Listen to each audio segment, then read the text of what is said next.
श्री गणेशाय नमः। जय श्री राम। जय बजरंगबली। बहुत समय पहले की बात है। एक छोटे से गांव में रामदास नाम का एक गरीब ब्राह्मण रहता था। वह भगवान हनुमान का बहुत बड़ा भक्त था। उसकी पत्नी सीता भी बड़ी धार्मिक स्त्री थी।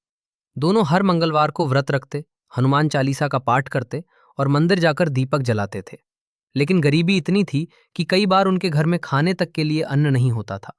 गांव के लोग उनका मजाक उड़ाते और कहते, इतनी पूजा पाठ करके क्या मिला? भगवान ने तुम्हें दिया ही क्या है? लेकिन रामदास मुस्कुराकर कहता, भगवान देर करते हैं, अंधेर नहीं। एक रहस्यमयी साधु का आगमन। एक दिन मंगलवार की सुबह रामदास नदी से स्नान करके लौट रहा था। तभी रास्ते में उसे एक वृद्ध साधु दिखाई दिए। साधु बहुत भूखे और कमजोर लग रहे थे। साधु ने कहा, बेटा, क्या मुझे थोड़ा भोजन मिल सकता है? रामदास के घर में केवल थोड़ा सा आटा बचा था। पत्नी ने कहा, अगर यह भी दे दिया तो हम क्या खाएंगे? रामदास बोला, भूखे को भोजन कराना सबसे बड़ा धर्म है। उसने सारा भोजन साधु को दे दिया। साधु भोजन करके प्रसन्न हो गए और बोले, तुम्हारी भक्ति से मैं प्रसन्न हूं। आने वाले मंगलवार को तुम्हारे जीवन का दुख समाप्त होगा। यह कहकर साधु अचानक गायब हो गए। रामदास समझ गया कि वे कोई साधारण मनुष्य नहीं थे। सपने में दर्शन। उस रात रामदास को स्वप्न आया। उसने देखा कि विशाल रूप में हनुमान प्रकट हुए हैं। उनके शरीर से तेज निकल रहा था। हनुमान जी बोले, वत्स, तुम्हारी भक्ति और सेवा से मैं प्रसन्न हूं। अगले मंगलवार मंदिर के पीछे वाले पीपल के वृक्ष के पास जाना। सुबह होते ही रामदास की आंख खुल गई। वह आनंद से भर गया। पीपल के वृक्ष का रहस्य। अगले मंगलवार रामदास मंदिर पहुंचा। पूजा करने के बाद वह पीपल के पेड़ के पास गया। वहां जमीन थोड़ी उभरी हुई थी। जब उसने मिट्टी हटाई तो उसे एक पुराना घड़ा मिला। घड़े में सोने के सिक्के और आभूषण भरे हुए थे। रामदास खुशी से रो पड़ा। उसने सबसे पहले मंदिर जाकर हनुमान जी के चरणों में प्रणाम किया।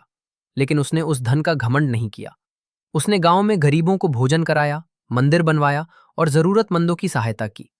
लालची सेठ की कहानी। उसी गांव में धनराज नाम का एक लालची सेठ रहता था। जब उसे रामदास की संपत्ति के बारे में पता चला तो वह जलने लगा। उसने सोचा, मैं भी मंगलवार का व्रत करूंगा ताकि मुझे भी खजाना मिल जाए। लेकिन उसका मन स्वार्थ से भरा था। वह दिखावे के लिए पूजा करता और लोगों को अपने दान का ढिंढोरा पीटता। एक मंगलवार उसे भी सपना आया। किसी ने कहा, जंगल के पुराने कुएं के पास जाओ। सेठ लालच में रात को ही वहां पहुंच गया। लेकिन जैसे ही उसने खुदाई शुरू की, जमीन धंस गई और वह कुएं में गिर पड़ा। बहुत मुश्किल से गांव वालों ने उसे बाहर निकाला। तब उसे अपनी गलती का एहसास हुआ। वह रोते हुए बोला, सच्ची भक्ति बिना स्वार्थ के होती है।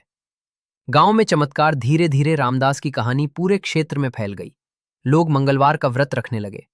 हर मंगलवार मंदिर में भीड़ बढ़ने लगी। जो भी सच्चे मन से प्रार्थना करता, उसकी मनोकामना पूरी होने लगी। किसी को संतान सुख मिला, किसी का रोग दूर हुआ, तो किसी के घर में सुख शांति आ गई। हनुमान जी की परीक्षा। एक दिन गांव में भयंकर तूफान आया। तेज बारिश और आंधी से सब डर गए। मंदिर की छत गिरने वाली थी। तभी रामदास मंदिर के अंदर जाकर बोला, हे बजरंगबली, अपने भक्तों की रक्षा करे। अचानक एक विशाल वानर मंदिर के ऊपर दिखाई दिया। उसने अपने हाथों से मंदिर को संभाल लिया। तूफान शांत होने के बाद वह अदृश्य हो गया। सभी गांव वाले समझ गए कि स्वयं हनुमान उनकी रक्षा करने आए थे।